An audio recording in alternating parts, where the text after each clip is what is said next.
Before politics, a cub among the lions. Ninoy's first tenet was free the press. His grasp of the value of the press was honed by years of living the very virtues of a free press since his childhood. His father, Senator Benigno Aquino Sr., early perceived a vision of Ninoy as a news gatherer.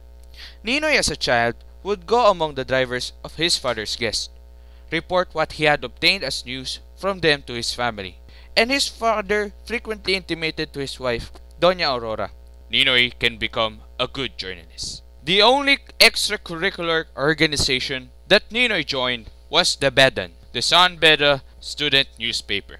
Ninoy showed his determination and courage as a teenager.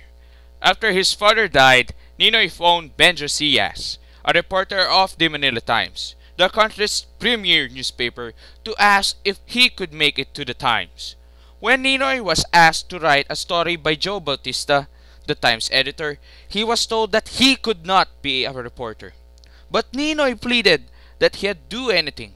So Joe brought Ninoy to Chino Roses, a publisher of the Manila Times, where he started as a copyboy, then given the obit, and later assigned to take stories by telephone or telegraph from the provinces.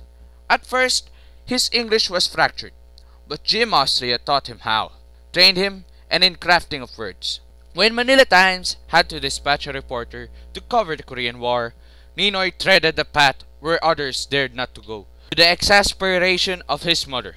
But he left in early September of 1950. The foreign correspondents, much older and much more seasoned, could not believe their eyes in seeing such a young journalist in a war. When he finally came home after 11 months in Korea, he was awarded the Legion of Honor, officer's degree. He was now a hero as much as a newsmaker as a news gatherer.